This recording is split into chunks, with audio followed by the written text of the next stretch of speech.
എല്ലാവർക്കും നമസ്കാരം.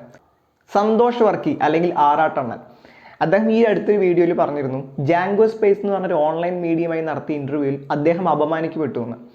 ഇതിനെല്ലാത്തിനും തുടക്കം അദ്ദേഹം ഫേസ്ബുക്കിൽ ഒരു പോസ്റ്റാണ്. ഞാൻ ആദ്യം അത് വായിക്കാം. I seriously feel crushed towards media Django Space anchor girl who interviewed Alan Jose Pereira recently. She is intelligent as well as beautiful. I tried to get her phone number but didn't get. If that girl is interested in me, that girl can contact me. From engineer, philosopher, writer, researcher, reviewer, actor, anchor, etc. R.R. Santosh.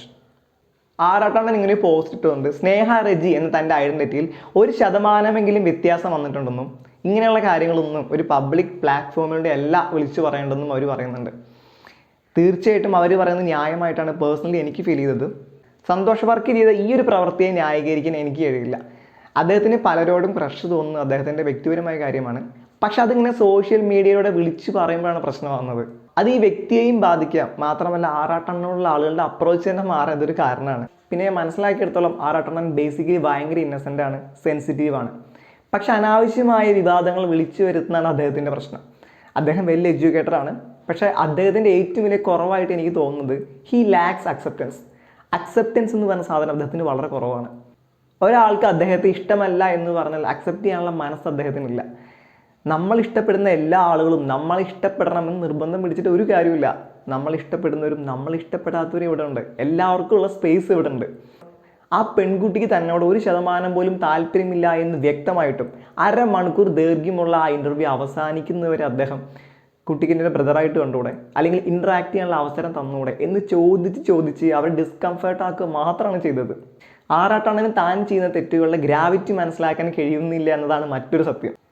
പിന്നെ ആ interview wind up ചെയ്യുന്ന സമയത്ത് സ്നേഹ റെജി ഞാൻ ചേട്ടനെ വിളിച്ചു വരുത്തി അപമാനിക്കുകയല്ല ചെയ്തത് എന്ന് പറഞ്ഞപ്പോഴും അപമാനിക്കുന്നതായി എനിക്ക് തോന്നിയില്ല. ഐ റെസ്പെക്ട് യുവർ ഡിസിഷൻ എന്ന് പറഞ്ഞ് പിരിഞ്ഞ അണ്ണനാണ് പിന്നെ ജാങ്കോ സ്പേസിലെ ആങ്കർ എന്നെ വിളിച്ചു വരുത്തി അപമാനിച്ചു, അവർക്ക് എക്സ്റ്റേണൽ ബ്യൂട്ടി മാത്രമേ ഉള്ളൂ, ഇന്നർ ബ്യൂട്ടി ഇല്ല എന്ന് പറഞ്ഞ് ബഹളം വയ്ക്കുന്നത്. അപമാനിക്കപ്പെട്ടു എന്ന് തോന്നിയിട്ടുണ്ടെങ്കിൽ അത് അവിടെ വെച്ച് തന്നെ പറയാനുള്ള ധൈര്യം കാണിക്കണമായിരുന്നു. പിന്നെ വേറെ ഫാക്ട് എന്താണെന്ന് വെച്ച് കഴിഞ്ഞാൽ ആറാട്ടണ്ണനെ വെച്ച് ആര് വീഡിയോ ചെയ്താലും ഭയങ്കരമായിട്ട് റീച്ച് കിട്ടും.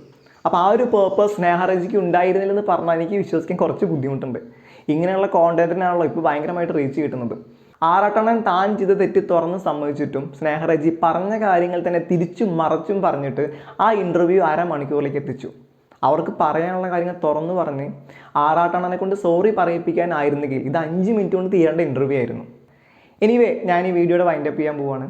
താൻ അപമാനിക്കപ്പെട്ടു എന്നൊരു വീഡിയോയിലൂടെ ആറാട്ടണ്ണൻ വന്ന് സംസാരിച്ചപ്പോൾ എനിക്ക് അതിനെക്കുറിച്ച് കുറച്ച് കാര്യങ്ങൾ പറയണം തോന്നി. അതുകൊണ്ട് മാത്രമാണ് ഞാൻ ഈ വീഡിയോ ചെയ്തത്. എന്തായാലും എനിക്ക് പറയാനുള്ളതെല്ലാം കേട്ടുകൊണ്ടിരുന്ന നിങ്ങൾക്ക് ഒരുപാട് നന്ദി. Bye bye.